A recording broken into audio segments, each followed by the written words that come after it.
For the longest time, if you were looking to purchase a premium long-range electric vehicle that didn't necessarily break the bank, you were looking at a Tesla. Now, of course, for those of you who wouldn't be caught dead driving one of those vehicles because they're so common, General Motors has also been playing in the space for a long time with their first entry, the Chevrolet Bolt EV, first introduced back in 2016. However, as you guys also know, the Bolt was recently discontinued with no plans for a replacement, at least for now. So for 2024, the company introduced a replacement for that vehicle, which is the Chevrolet Equinox EV. This is a vehicle that's built off of a dedicated battery electric architecture, so it really only shares a name with the gas-powered Equinox, and the big kicker with this model here is you get up to 315 miles of range standard for a base price of just under $34,000. So the big question I went into, for those of you who are finally ready to dip your toes into the electric space and you want something that's a lot different versus your neighbor's Tesla, how does the latest Chevrolet Equinox EV stack up? Stay tuned to find out.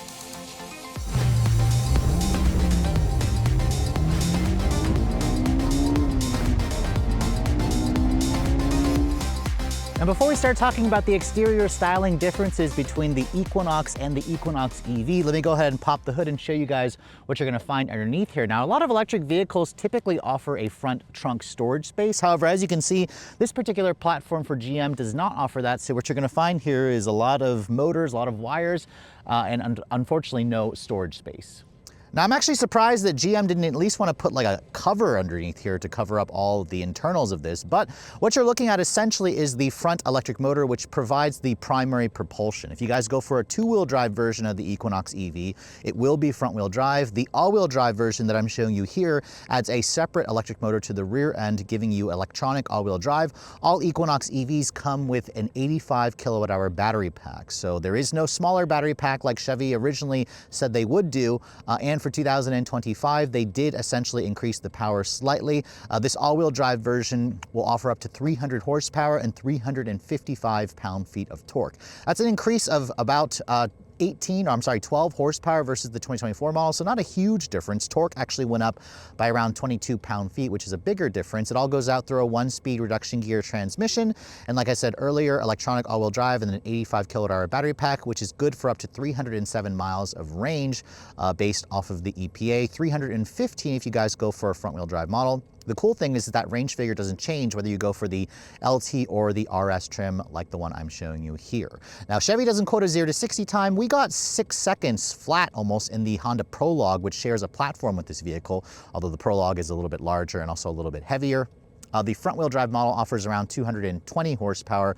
We'll save that for a different review, so hopefully GM will send us that, or we can do an updated video on just the front-wheel drive variants. Now, top speed of this model is around 112 miles an hour, and it is an SUV. You can only tow up to 1,500 pounds if you guys go for the towing package. As this car sits, it is not that big on the outside, but because of the battery pack and the fact that it's an EV, this particular model that I'm showing you here weighs in at just over 5,000 pounds, which is crazy heavy. It's around 1,500 pounds heavier versus the gas-powered Chevrolet Equinox. However, again, these two vehicles don't share an actual platform, but it is around 200 pounds lighter versus the Blazer EV and the Honda Prologue. But let's go ahead and close up the hood here and talk about the exterior styling. I have to say the Equinox EV is definitely a really attractive looking vehicle, especially if you guys get it in the right color combination. This RS trim that I'm showing you is the upper trim. It's got a sportier look to it with the front fascia. Of course, this white exterior looks fantastic with the black accents of the RS. You can see the headlights are full LED. You have an LED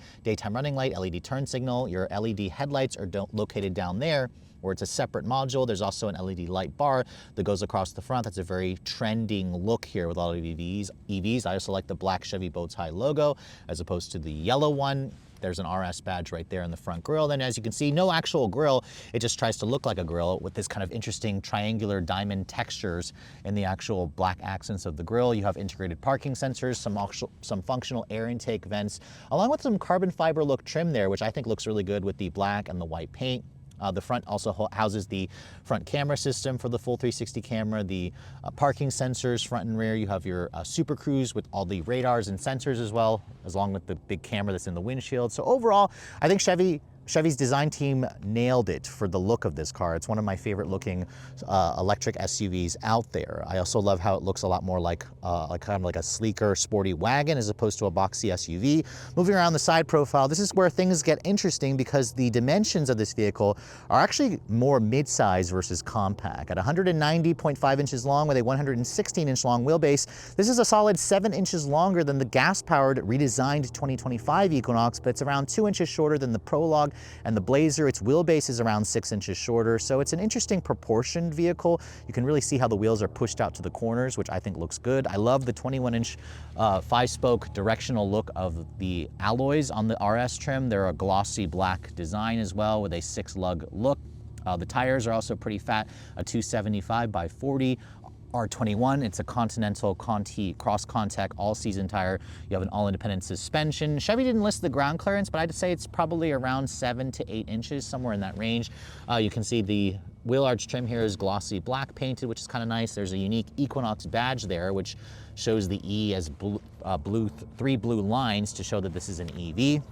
Over here, if you push that open, you can see there's your charge port door. Unlike the Blazer EV, which has an electronic door release, the Equinox EV has just a manual one, which is kind of nice. You can see this model has the J1772 plug with the CCS combo. For 2026, we're told that Chevy will adopt the NAC plug, which is what Tesla uses, which is what the rest of the North American standard is going to be using.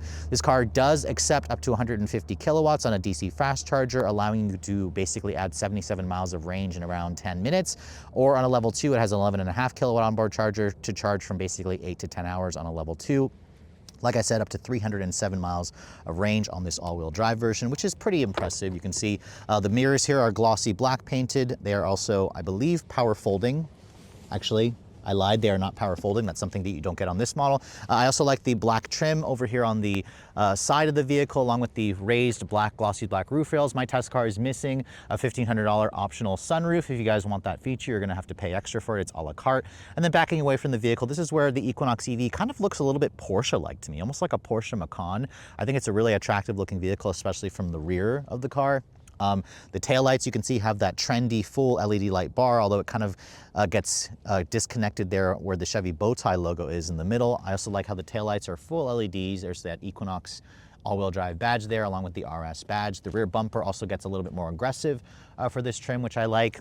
There's a subtly integrated rear spoiler. Your rear wiper is located right there in the middle of the windshield, so it's not hidden underneath the glass. And then in terms of the cargo area, the Equinox EV is a lot bigger versus the gas-powered model, but because of the lower roofline and the packaging, I'm guessing, it does have less cargo space. But at around 25 cubic feet of storage space, with the seats up, this is certainly a pretty usable amount still. There's a nice little storage area to the side. There's also some underfloor storage here, along with the mobile charger that's included. If you want to fold down these seats, which you can do basically just by pushing that and then pushing it forward, you can see it doesn't create a flat floor. It's almost flat, but Chevy says it expands the cargo to around 57 cubic feet with the seats folded. That's around 5 to 7 cubic feet less versus the gas-powered version, but it only has maybe 2 cubic feet less versus the Blazer EV, so that's something to keep in mind. Cargo capacity is pretty similar between the two vehicles if you're trying to decide between them. So I think Chevy did a pretty good job on the exterior styling of the Equinox EV, but what about the interior? This is where, if you guys are a tech nerd, you're gonna appreciate the standard infotainment system. Before we get inside, however, let me show you guys the key fob. You can see this is the current intelligent access key that comes standard on every Equinox EV. It's got the black Chevy bow tie logo. It has typical buttons here for lock, unlock, remote start, power liftgate, and panic function. I believe GM also offers a phone as a key option, and you can also access the smartphone app if you guys wanna be able to start this car up. The smartphone app is also a great tool for those of you who are owners of this vehicle. Now, as you can see, the door handles are the retractable style ones. So typically, if I walk away from the car and I approach it, it'll actually unlock the door for me automatically. It also has a walk away auto lock function. When you don't have the sequence right, you can see you just type a little area there that will unlock the door. That will also pop the door handles out.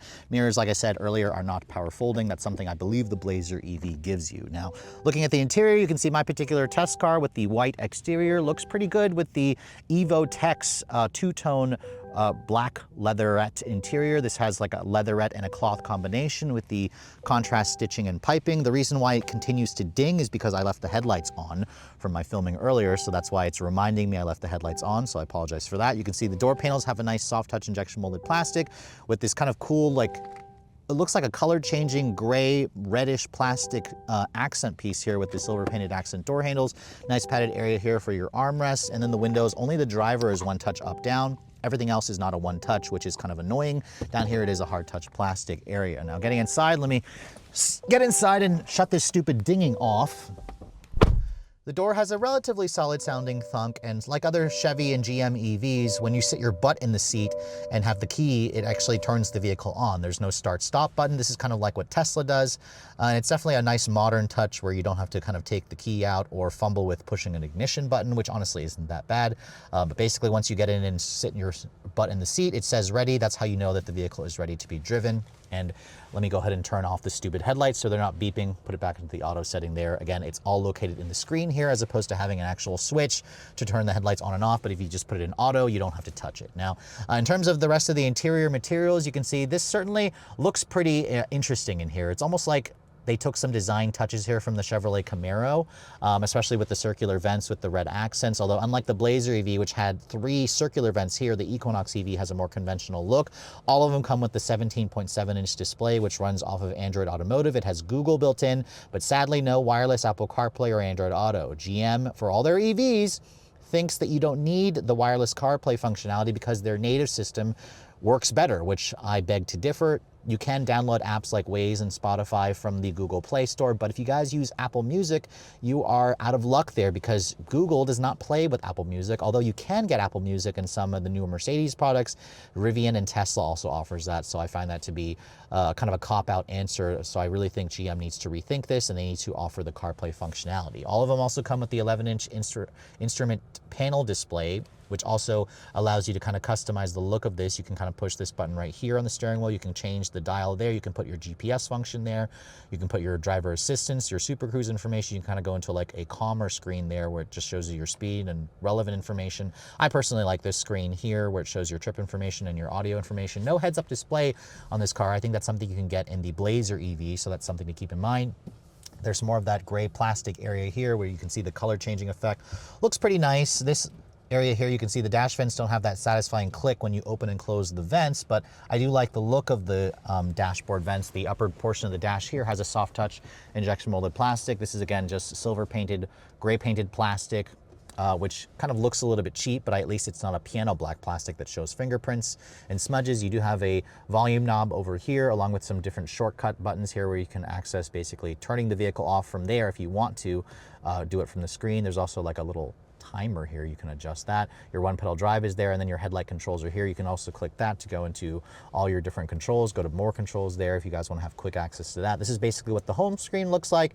Like I said earlier, Google Maps is built into this vehicle, so it also will route you along the way to charge stations and tell you how long you need to charge if you guys are doing a road trip. So this is something, again, that this is GM's reasoning for not doing CarPlay. They basically said that the native software works better, but again, I beg to differ, so that's something that I'm hoping GM will kind of address later on through software updates. But other than that, you can see your drive mode selector is located here. There's 4 different drive modes.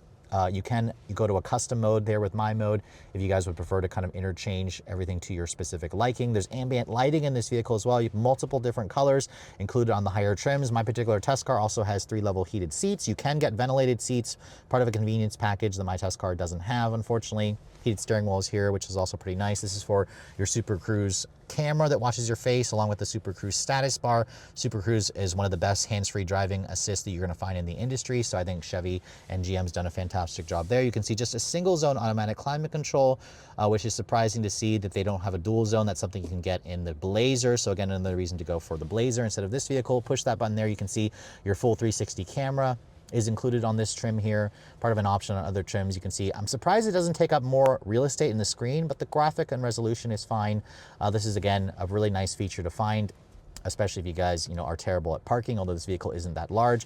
Visibility isn't the best from the driver's seat. You can see your wireless phone charging pad is here.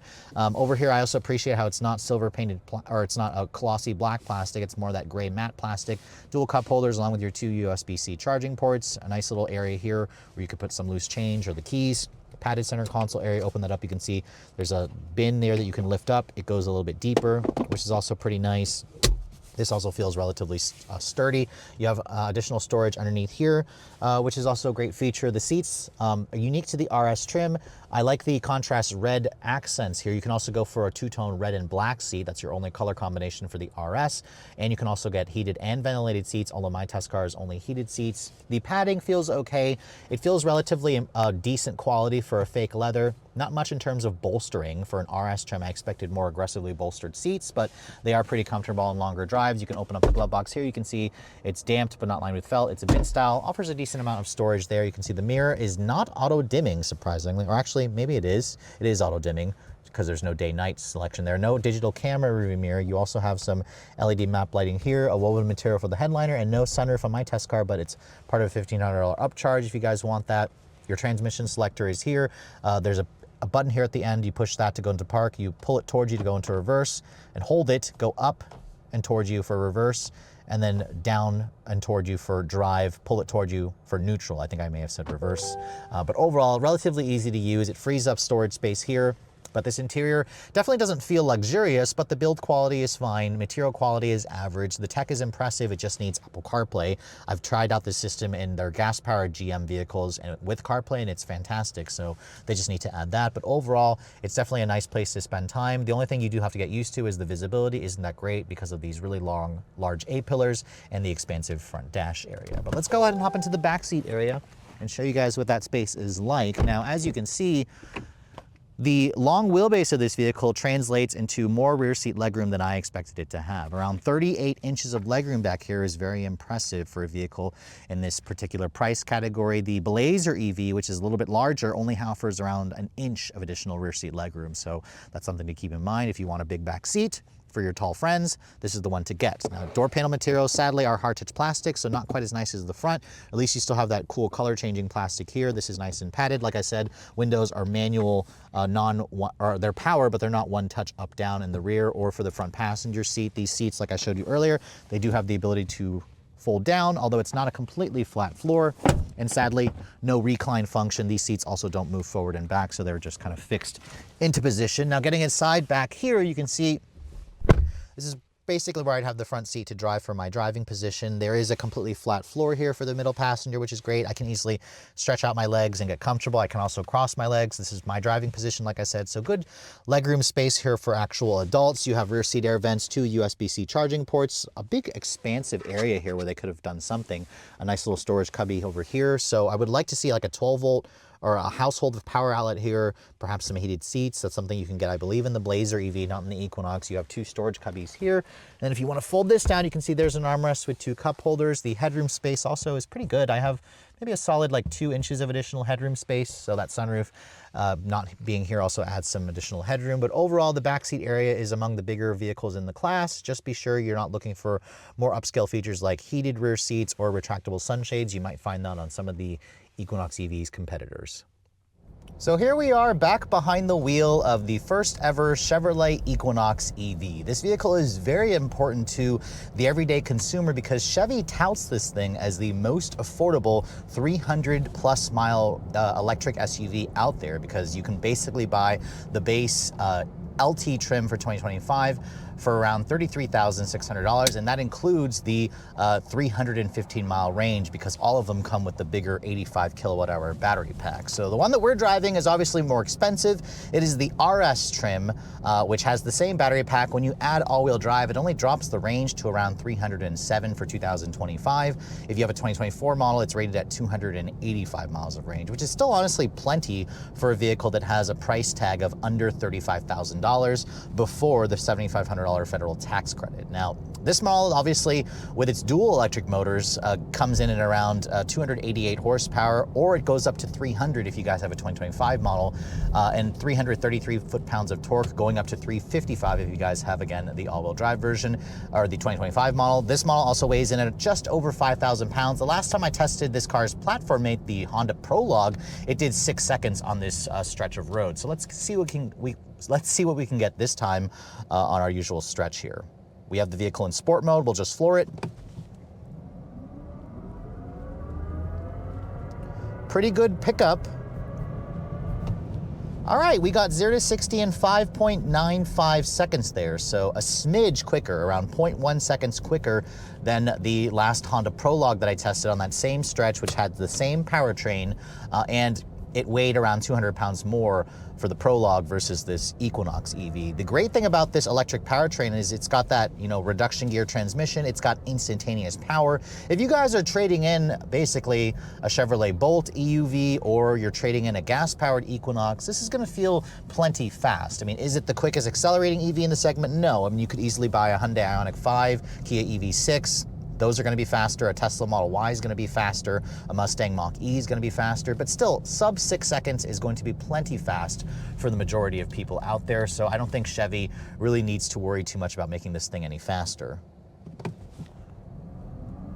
It actually doesn't feel all that quick off the line. It takes a second for the power to ramp up, but boy, once it does, 6.36 seconds there.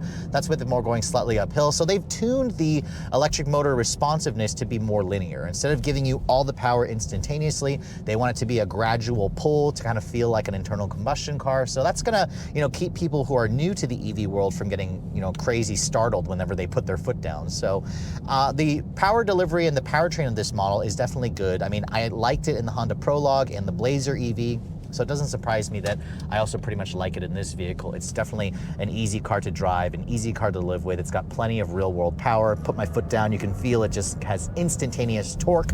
There's no gears to shift or anything. It's also pretty quiet. The one thing I did notice about this car is the primary power comes from the front motor. So 241 horsepower from the front electric motor versus 90 out of the rear. So there are times where if you put your foot down and you're not holding the wheel, you feel a little bit of tugging at the wheel because of the torque steer that you get from a front drive biased platform or a front drive biased power delivery. And that again will be familiar if you guys are coming from a regular Equinox, a gas powered Equinox. So that's something to keep in mind.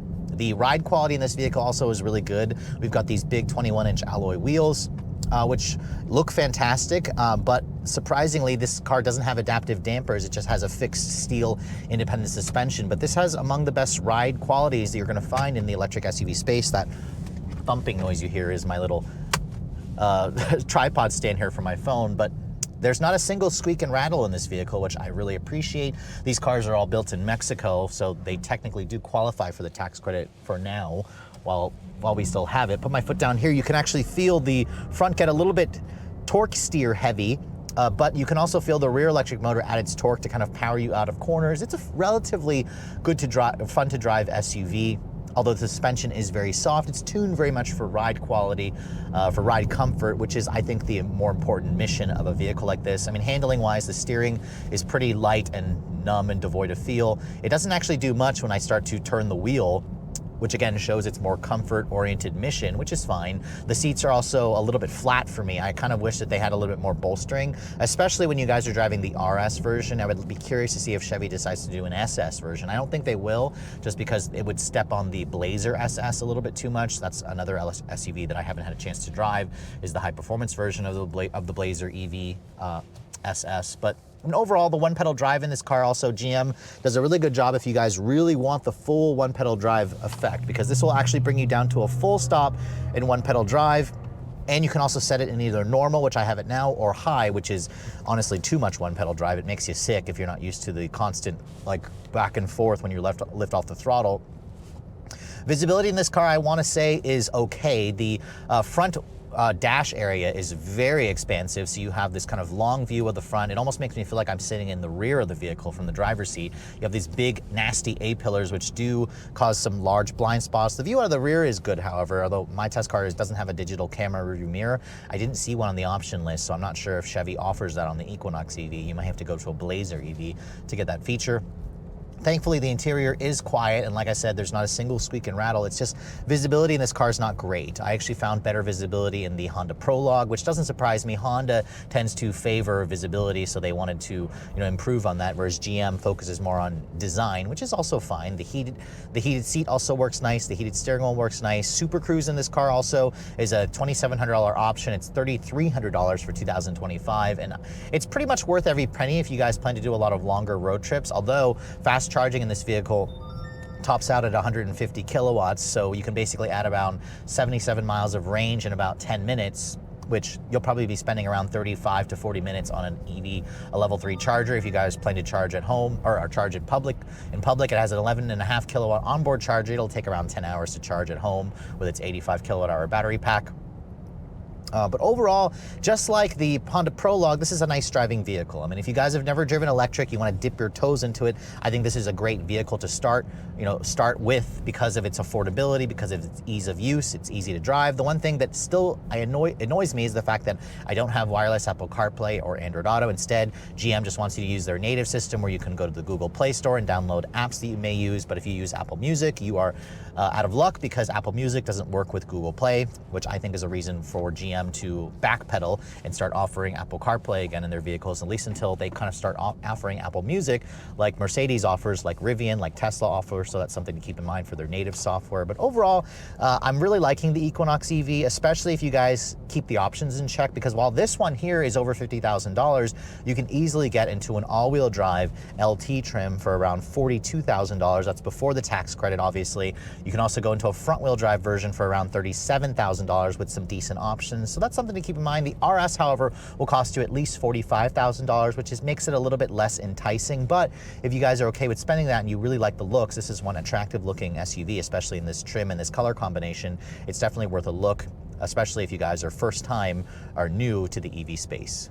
Now, even though General Motors is no stranger to the EV space, they've also been dealing with a pretty slow rollout with a lot of their Ultium-powered electric vehicles, specifically a lot of the Ultium-powered SUVs that have been revealed almost as much as 2 years ago, because the Equinox EV was first revealed back in 2022. However, sales for this model didn't actually start until May of 2024. So it's only been on the market for about 6 months, a little over 6 months. And in that time period, Chevy has actually managed to sell a little over 10,000 units. They are basically on track, likely to do maybe around 20 to 25,000 units this year. This is basically poised to become the best-selling EV out there, at least behind the Tesla Model 3 and the Tesla Model Y, obviously. But as Chevy continues to ramp up production, there is certain elements about this car that are just really appealing. As you guys saw, the vehicle drives really nicely. 0 to 60 happens in just under 6 seconds. I'll have to wait until I get a front-wheel drive model to get my hands on that to see what you can actually get when you guys dump the rear electric motor and just go for the cheaper front-wheel drive variant. The range, I forgot to talk about that during the driving scene. On a full charge, this model was showing around 280 miles. That's with more warmer temperatures. It's like currently in the upper 40 degrees. Now, in my real-world testing, I was actually able to achieve around 230 to 240 miles. That's around 20 miles more versus what I got in the Honda Prologue. Now, when I had the Prologue it was also a little bit colder in the 20s versus in the mid-40s. So again, that could be affecting the range slightly. Theoretically, the two vehicles should be pretty similar, although by the numbers, this car gets around 30 miles more electric-only range versus the Honda equivalent. You can basically factor that in with this vehicle being around 300 pounds lighter versus the Prologue. But still, I think range at around 240 miles in the real world is acceptable. Hopefully, when I get one to test a front-wheel drive version when it's a little bit warmer, we can try to see if we can get over 300 miles of range, because I've been seeing a lot of publications say that they can actually do so in real-world testing. The tech in this car, the standard 17.7-inch display is one of the largest in the segment. It just needs Apple CarPlay. I really want GM to backtrack there and just install the software, because I think that it's a mistake how they don't offer the Apple CarPlay. It could be a deal breaker for some, which is probably why the Honda Prologue is outselling all of the other GM Ultium vehicles, because Honda and Acura offers the CarPlay functionality, whereas General Motors does not. The ride quality in this car is also really comfortable. Handling is certainly not sporty. It doesn't drive as sporty as this vehicle looks, but it's also competent. It's easy to drive. It has a good sized back seat, a decent sized trunk area, and it's also a really handsome looking vehicle. I have to say, it's much better looking versus the gas powered variant, I personally think. And I also think it's better looking versus the Chevrolet Blazer EV. Now, does this look better than the Honda Prologue? That's basically up to your specific taste. Looks are always subjective, but I do find the interior of this car to look a little bit nicer than the Prologue. And unlike the Honda, which was plagued with software issues and squeaks and rattles, this car didn't have a single squeak and rattle, and the software for the most part worked without much fuss for me. So it's almost like GM was saving their better, newer infotainment system for themselves, and they gave Honda their crappy old one that constantly is laggy and slow, but that's something that I'll be curious to hear from you guys if you guys have a Prologue or if you have this vehicle, to tell me what your software experience has been like so far. Now, in terms of pricing, if you guys are looking to get your hands on the Equinox EV, the lease pricing from what I'm seeing as of December of this year is actually pretty decent. You can lease one of these vehicles for $299 a month for around $3,000 down. That's a 3-year lease, of course, with 10,000 miles a year.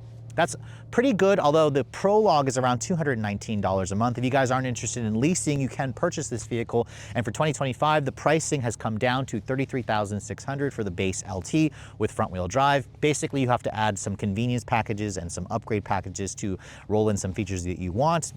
All-wheel drive is about $3,300 extra if you guys want to go with all-wheel drive. Going to the RS trim will cost you around $44,000 for the RS. Again, add $3,000 if you guys want all-wheel drive.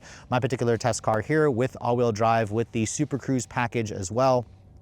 And the convenience package, stickers for around $54,000. So $54,000 is definitely expensive for this vehicle. Keep in mind, if you guys are looking at a 2024 model, the price is around $4,000 cheaper. So Chevy did increase the price on the higher end for basically 2025, although they did lower the price on the lower end. And to be honest, you can get into an LT trim with front wheel drive for around $38,000 with heated seats and a heated steering wheel and a surround view camera system, which I think is pretty good. However, if you want to add the Evo text and you want to add like the ventilated seats and like the 21-inch wheels and the sunroof, it's going to cost you at least mid $40,000. So again, this vehicle certainly shares kind of the same space with the Blazer EV. The Blazer EV is around $4,000 more expensive compared to this vehicle. Personally, I think that this car is the better value, unless you really value the performance and some of the premium features you can get in the Blazer EV. But overall, if you guys are looking to get into a fully electric vehicle and you wouldn't be caught dead in a Tesla or some of the other weirder looking cars, this has a very conventional look. You should definitely put the latest Equinox EV at the top of your list. But with all that said, hope you guys have enjoyed my full overview on the brand new 2025 Chevrolet Equinox EV. If you're also looking to see the latest cars I'm testing, be sure to follow me on Instagram at redline_reviews, like us on Facebook, and as always guys, please keep subscribing to the Redline Reviews YouTube channel for all the latest reviews. Thank you so much for watching. I'll catch you all in the next video.